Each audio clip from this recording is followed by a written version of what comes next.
Sir हम एक साल को देखते हैं, ईयर 2021 को देखते हैं, ठीक है। हमारे पास हमने देखना है कि हमारे पास एसेट्स कितने हैं, हमारे पास कंपनी में टोटल हमारे पास एसेट्स कितने हैं। यही मैं कह रहा था, जो एसेट है वो आपको प्रॉफिट में दे। जी, ये एसेट्स की दो टाइप्स होती हैं। एक होते हैं वो एसेट्स जो कि करंट एसेट्स होते हैं, ये करंट एसेट्स हैं, ठीक है। डिफरेंट कैटेगरीज हैं इसके अंदर, मार्केट सिक्योरिटीज, नोट्स रिसीवेबल, ये अकाउंट्स की टर्म्स हैं, इन पे मैं आपको ज़्यादा कंफ्यूज नहीं करूँगा। सो दिस इज़ टोटल आपके करंट एसेट्स हैं। उसके बाद आपके देखेंगे आपके पास लॉन्ग टर्म के एसेट्स हैं, ये देखें, ठीक है, वो हैं आपके पास 21 इतने लॉन्ग टर्म के एसेट्स आ गए, ठीक है। इसमें ये देखें मैंने फिगर ऐड किया हुआ, लैंड है लॉन्ग टर्म में, बिल्डिंग्स है, मशीनरी है, ठीक है। डिप्रिसिएशन हमने निकाल ली। डिप्रिसिएशन को हमेशा आप लिखते हैं नेगेटिव के अंदर, तो इसमें ब्रैकेट डालते हैं अकाउंटिंग फर्म के अंदर। तो आपने ये नोट किया कि आपकी 4000 आपका प्रोजेक्ट जो है अगर 3 साल पे है या 5 साल के ऊपर है और कैपिटल कॉस्ट कितनी है, तो आपने उसका 4000 ये निकाल लिया, ठीक है। तो आपके पास नेट टेंजिबल ये टेंजिबल एसेट्स जो हैं वो आ गए आपके पास, ये वाले। जी बताएं। ये तो इसमें जाएगी income statement, profit and loss के अंदर ना, हाँ, लेकिन इसके अंदर बैलेंस शीट का हिस्सा बनेगी, बनती है, इसमें होती है बैलेंस शीट के अंदर, क्यों नहीं होती, होना चाहिए इसको, दिस शुड बी देयर। आपका डेप्रिसिएशन का अमाउंट लिखा जाता है ये, ठीक है। इनटेंजिबल एसेट्स आपके आ गए 74,500, अदर एसेट्स आ गए, कैलकुलेट हो गए। सो टोटल आपके पास जो एसेट्स आते हैं आपके पास फॉर एग्जांपल 360 आ गए, ये लॉन्ग टर्म आपके पास लॉन्ग टर्म आ गए। 3650 आपके पास इसमें टेंजिबल इनटेंजिबल आपने कैलकुलेट किए, तो आपके पास 360, आप अपने दो को ऐड करना है। टोटल एसेट्स क्या होंगे, और total assets will be B10 plus B27। अगर आपको यहाँ से समझ नहीं आ रही, बी हाँ जी, ये B10 पे देख लें आप, टोटल करंट एसेट्स हैं 325, ठीक है जी। इसको वाइट कर देते हैं, ये एक्चुअली आप खुद एक्सरसाइज करेंगे ना तो आपको प्रैक्टिकली करना ज़रूरी है ये। सो आपने नोट किया कि टोटल आपके पास करंट एसेट्स थे, ठीक है, और टोटल लॉन्ग टर्म एसेट थे। लॉन्ग टर्म के अंदर इनटेंजिबल और टेंजिबल को ऐड किया आपने दोनों ने, अब 360 को ऐड किया। सो अब आपने किया तो आपके पास टोटल एसेट्स आ जाते हैं इस साल में 600 एंड किधर चला गया यार, 685 ये आपके पास आ गए, ठीक है। यहां तक कंप्लीट हो गया ईयर 1 में। अब एक साइड पे इसके एसेट्स होते हैं और दूसरी साइड पे आपके पास लायबिलिटीज होते हैं या ओनर्स इक्विटी जी, ठीक है। इसमें देखा हमारे पास करंट लायबिलिटी टोटल कितनी है, अगेन करंट लायबिलिटी हमने देखी, लॉन्ग टर्म लायबिलिटी देखी हमने, और अदर लायबिलिटी देखी। सो हमारे पास टोटल जो अमाउंट आता है ये देखें। अब इसको हमने क्या किया, और इक्विटी की देखी। सो ओनर्स इक्विटी, ओनर्स ने जो पैसे डाले ऊपर, पहले जो कैलकुलेट किया हमने सारा, ये हमने लायबिलिटीज कैलकुलेट की हैं, लायबिलिटीज। सो इनको ऐड किया, टोटल लायबिलिटीज किस किस को ऐड मैंने किया टोटल लायबिलिटी के अंदर, E11 E15 20, E11 total current liabilities, E15 long term liabilities और अदर लायबिलिटीज 175, ठीक है। सो ये मेरी आ गई टोटल लायबिलिटीज आ जाती हैं 347,000। अब ओनर्स इक्विटी है वो आपने देखी कितनी है, ओनर्स इक्विटी आपके पास टोटल ओनर्स इक्विटी आपने कैलकुलेट कर ली, आपके पास आ जाती है। अब total liabilities and owner equity को आपस में जब ऐड करेंगे, लायबिलिटीज और इक्विटी को ऐड करेंगे, तो ये क्या फिगर आपके पास आता है, ठीक है, ठीक है। अब आप ये देखें कि ये टोटल एसेट्स आपने जो निकाले थे, it should equals the total liabilities, ठीक है। तो क्या उम्मीद, हमने कहा कि बैलेंस शीट करनी है, हमने शीट को हमने बैलेंस कर दिया दोनों में, कि कोई अकाउंटिंग में डिफरेंस नहीं है। तो इस चीज को कहते हैं, ये जो आपकी होती है इसको कहते हैं बैलेंस शीट होती है। जरूरी है आपको इक्वल आए? जी जी जरूरी है, बैलेंस शीट के अंदर जरूरी है इक्वल होना। बैलेंस शीट प्रॉफिट लॉस नहीं कैलकुलेट। ये बैलेंस शीट पर करना है कि आपके एसेट्स कितने हैं और आपकी लाइबिलिटीज कितनी हैं, तो बराबर करेंगे तो बराबर होना चाहिए ना। डिफरेंस तो इसमें नहीं आएगा अभी आप नहीं आएगा। ऊपर जा रहे हैं नीचे जा रहे हैं। बैलेंस शीट आपकी फाइनेंशियल हेल्थ दिखाती है किसी भी कंपनी की फॉर अ गिवन पीरियड।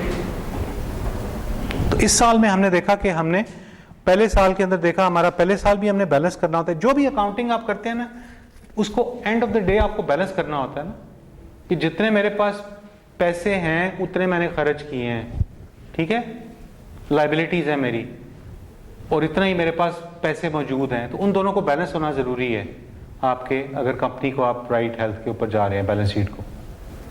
ठीक है जी। So this is the accounts का आपका बैलेंस शीट हो गया। लास्ट टाइम हम लोगों ने पढ़ा था क्या पढ़ा था लास्ट टाइम? हाँ, हेड डिसीजन मेकिंग के ऊपर किया था। डिसीजन मेकिंग पे मेरे पास 2 वीडियोस हैं, I just want to show you, जरा रिलैक्स काम करते हैं। एक ये है कि आप लोगों ने ठहरे शटल का पढ़ी थी डिसीजन मेकिंग में, एयर क्रैश इन्वेस्टिगेशन नहीं देखी आपने, ओके। और दूसरी आपने ये नहीं पिछले सेमेस्टर में थे आपने देखी हुई है, और चैलेंजर डिसीजन मेकिंग नहीं देखी, स्टूडेंट्स नहीं देखी। सो वील स्टार्ट, अगर कोई रिपीटिशन है जिनके लिए, ठीक है, we'll just run it, because अब हमने कहा था ऑर्गेनाइजेशंस के अंदर इंपॉर्टेंट चीज क्या होती है, डिसीजन मेक करना। चैलेंजर डिसीजन मेकिंग की जो आप देखेंगे ना, तो इसमें ऑर्गेनाइजेशंस के अंदर हम देखते हैं प्रॉब्लम क्या आती है। One problem which is being faced is there is one decision which is told by the technical team कि ये डिसीजन करना चाहिए, then there are certain decisions which have to which are to be made by the management team, right? अगर इन दोनों में conflict आ जाए तो disaster हो सकते हैं, और कंपनीज को हमने डिजास्टर से ही रोकना होता है। वो इसीलिए आते हैं, फॉर एग्जाम्पल अगर एक भी टेक्निकल टीम कह रही है 1.1% भी अगर एरर हो जाता है किसी चीज का, और वो कहता है कि ये हमने, इंजीनियर कहता है नहीं करना, उसके बदले में मैनेजमेंट वाला बंदा कहता है कि नहीं इसको करना है, ये तो बहुत थोड़ा सा एरर है, इससे आपके लोगों की लाइफ अफेक्ट हो सकती है। ऑर्गेनाइजेशंस के अंदर डिसीजन मेकिंग में लोगों की लाइफ से नहीं खेला जा सकता। ऐसा ही है ना, हेल्थ एंड सेफ्टी आप सब्जेक्ट एक पढ़ते हैं ना, उसमें पहली चीज़ क्या इंश्योर करते हैं कि जो बंदा है जो काम कर रहा है उसकी हेल्थ और सेफ्टी इंपॉर्टेंट है, बहुत इंपॉर्टेंट है HR का ये फंक्शन। जब आप नहीं करते because of the conflict in the management decisions, वो क्या डिजास्टर होता है और ये क्यों होता है, ये डिलिबरेट भी इसके अंदर होगा। So I will show you this thing, उसके बाद फिर इस पे बात करते हैं हम।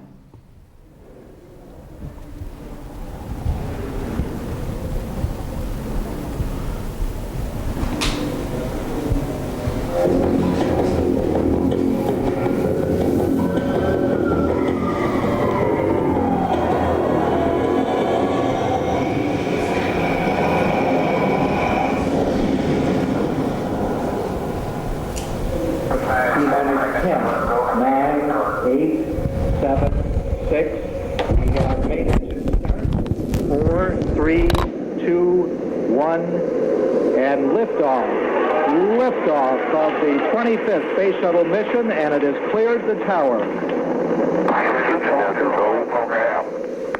Roger, roll, Challenger. It looked like a perfect launch, but 73 seconds into the flight, the Challenger space shuttle was to suffer a devastating explosion, killing all 7 astronauts. Flight GC, we've had Flight controllers here looking very carefully at the situation. Obviously a major malfunction. Flight Fido, go ahead. RSO reports vehicle exploded. Copy. If I were to go through the list of the astronauts that are on board, I probably would crack my voice and tears would form again. And yeah, I do get very emotional because of the fact that human lives were lost needlessly. Because I never considered it an accident, and I will never consider it an accident. It was predetermined what would happen, and people just did not listen.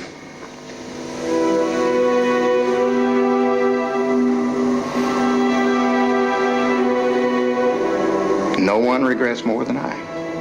the Challenger accident. It was my hardware that I was responsible for that caused that failure.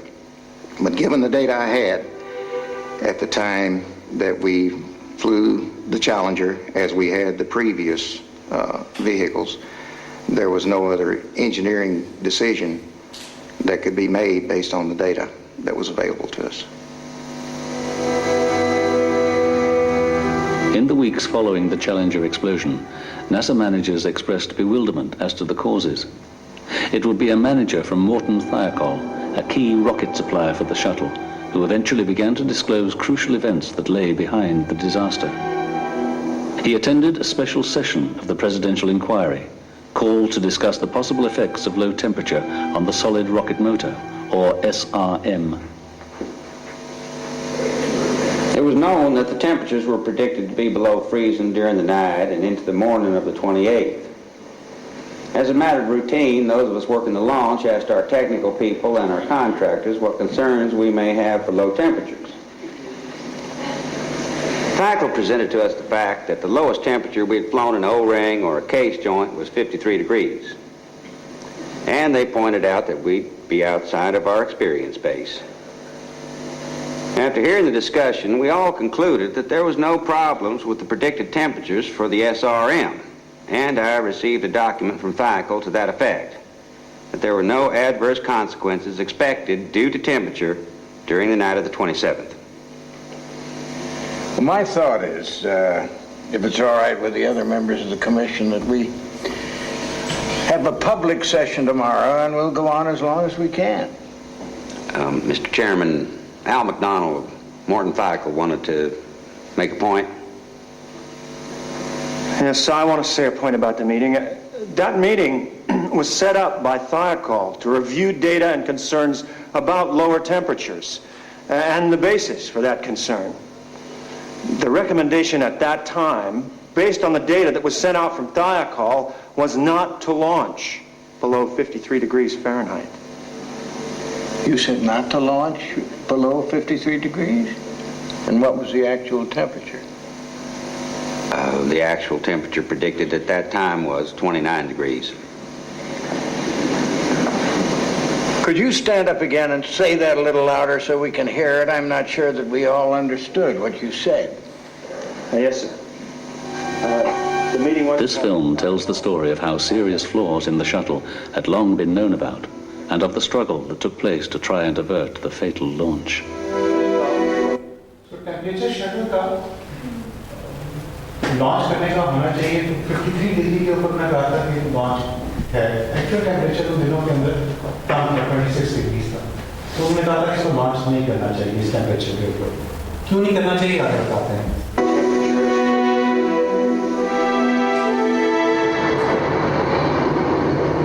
The shuttle was sold to the American public on economy and reliability. It was supposed to fly 24 missions a year, but the reality was often very different.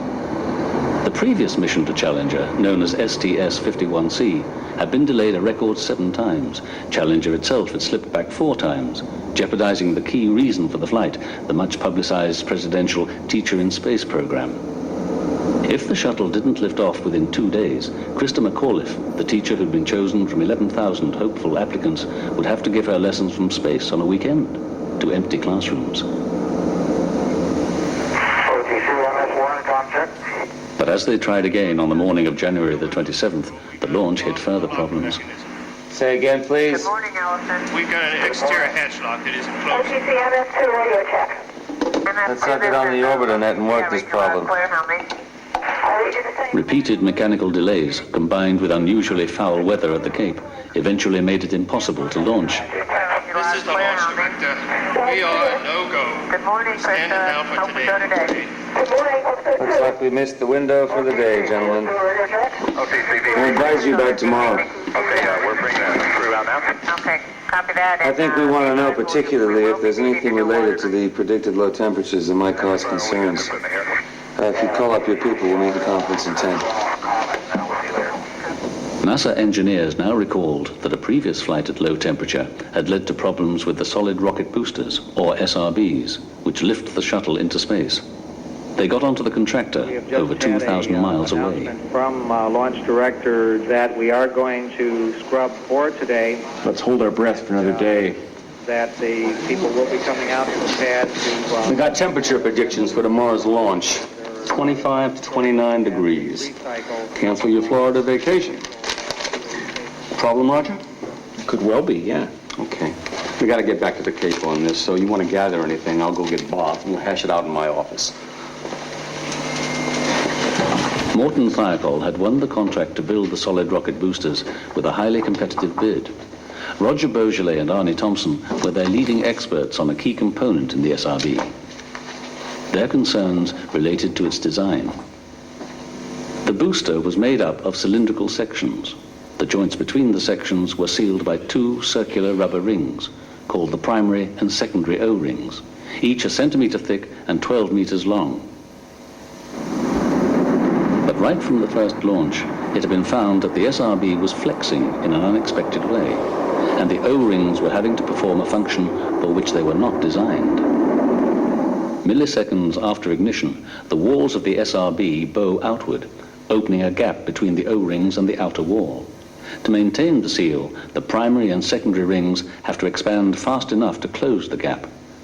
They must do this in less than a 50th of a second, or hot gases can escape.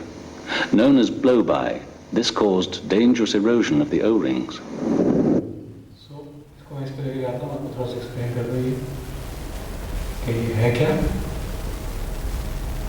Rings were having to perform a function for which they were not designed. Milliseconds after ignition, the walls of the SRB bow outward, opening a gap between the O-rings and the outer wall. Okay, अब होगा क्या? ये आप देख रहे हैं, ये जो है वो जब शटल जाएगी तो थोड़ा सा वो इसको बेंड करेगा, राइट? तो एक गैप आएगा। उस गैप में से गैसेस जा सकती हैं ना, तो उस गैप को बंद होना जरूरी है। बंद होने के लिए क्या चीज़ है? ये जो दो डिस्क हैं, इनको एक्सपैंड करना है।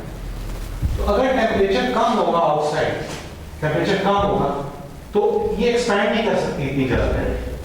अगर टेम्परेचर ज्यादा होगा तो एक्सपैंड कर देंगे। एक्सपैंड करेंगी तो गैसेस को रोक सकती हैं। एक्सपैंड नहीं करेंगी तो उन जगह से गैसेस जा सकती है, जो डेंजरस हो सकती हैं। अब कॉन्सेप्ट समझ आ गया आपको? मिनिमम टेम्परेचर पर लॉन्च जो जिसमें लॉन्च किया था, जिसमें कोई प्रॉब्लम नहीं हुई, 53 पे है, 53 पे वो ठीक एक्सपैंड हो रही है, कोई प्रॉब्लम नहीं हुई। जितना टेम्परेचर ज्यादा होगा उतना अच्छा होगा, एक्सपेंशन करें। जितना कम होगा उतना खराबी होगी, ठीक है? Wall. To maintain the seal, the primary and secondary rings have to expand fast enough to close the gap. They must do this in less than a 50th of a second, or hot gases can escape. Known as blow-by, this caused dangerous erosion of the O-rings. But NASA management had so far defined the problems as acceptable risk and continued flying. In January '85, I personally inspected the damage on the booster joints, and they're by far the worst we've ever had. That was also the coldest launch to date, 53 degrees, and I don't think that's coincidental. Now we're hearing from Kennedy that they're proposing to launch at 26, 30 degrees. Well, that's 25 degrees lower than we've ever launched at, and I'm worried. I have to agree. We've done tests at 100 degrees, 75 degrees, 50 degrees, and we know that at 50 it's much more sluggish than at 75. Do you know what happens to seal joints at ignitions thanks to freezing? Well, that's the point. We're 25 degrees out of our experience base. We shouldn't fly. Bob, the O-ring, it's eroding at the same time that it's trying to seal. And it's a race between will it erode more than the time allowed for it to seal. Well, we've won that race 24 times in the past. But at 25 degrees, it's never been tried. I'm with you. You're talking about Thiokol pulling the shuttle for the first time ever.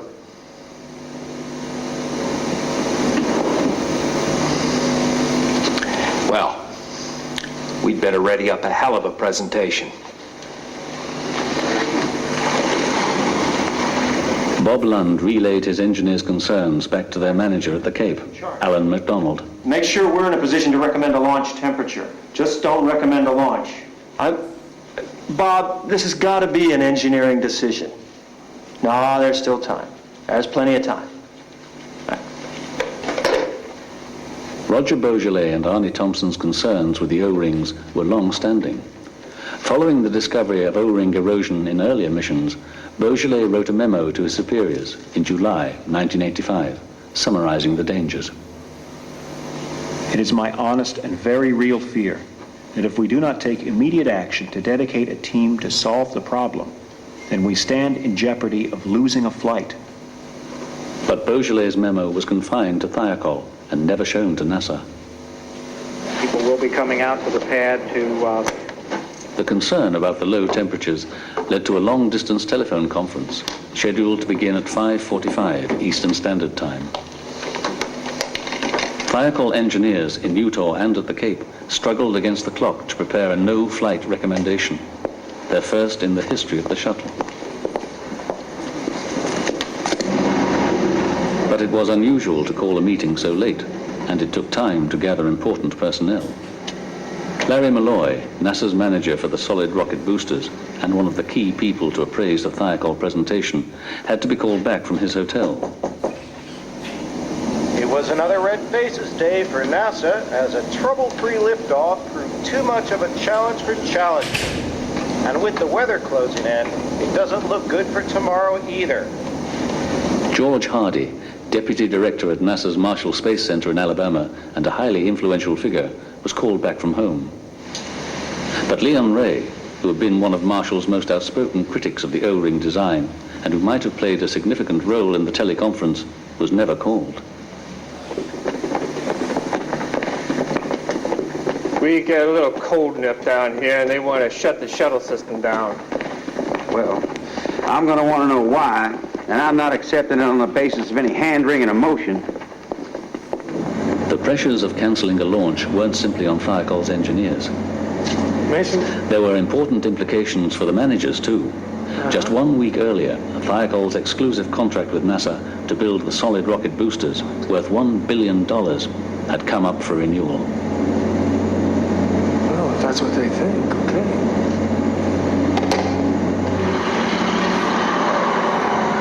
Larry, good to see you. Back again. Yeah.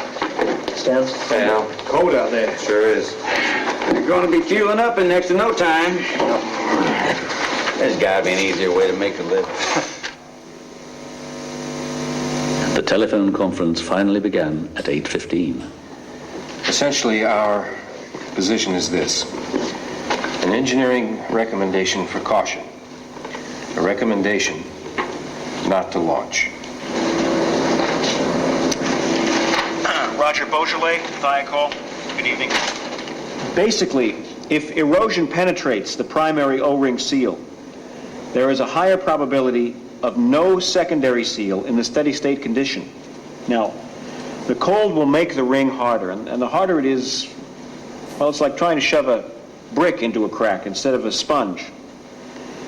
Cutting to the chase, gentlemen, our concerns are these. The cold temperature may slow us down. Slow us down just enough so that we won't get a high probability of sealing. And the secondary seal may not be capable of being pressurized. And the result will be irreversible and catastrophic. And that's the bottom line of everything that we're presenting. Cold makes it too dangerous to launch. It's as simple as that. We shouldn't launch. If our numbers are correct, and we feel good about them, then we'd be firing at 29 degrees, and that's 24 below our lowest experience base. Space Transport System 51C was fired at 53 degrees, and that's the lowest temperature we've seen, and substantially the worst blow-by of gas. Telling us exactly what? The time for the primary O-ring to come across the groove and be extruded into the seal gap would have to be increased. And if it is, then the action of the primary seal could be compromised. And the secondary seal may not be in position to seal the joint.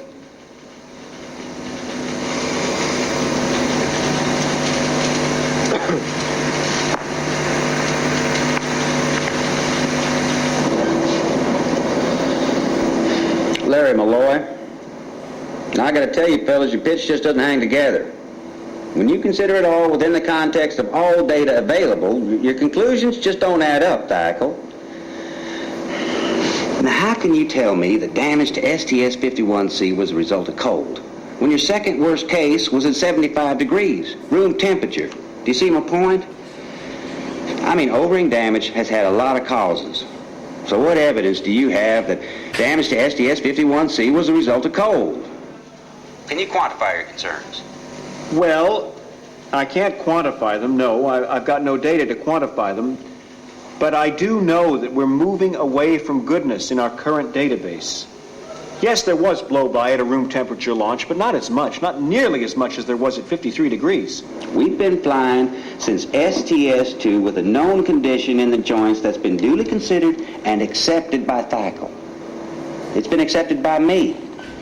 It's been accepted by all levels of NASA management through the flight readiness review process.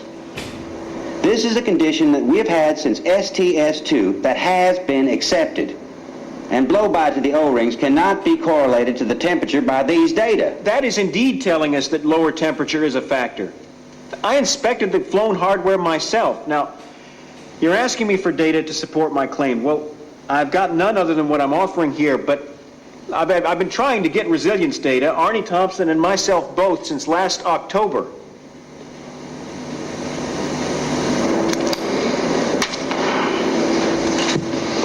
You're asking us to accept a 53-degree cutoff. For 19 days in December and 14 so far this month, the ambient temperature has been below that.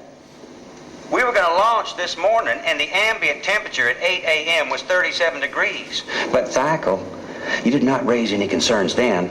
This is way out of our temperature experience. This is way, way colder than anything we've encountered. This is a good 25 degrees lower. And we are counseling caution as a consequence. Is that the end of the presentation? Yes. Yes, it is. Okay, then I'd like to ask Mr. Kilminster for your recommendation.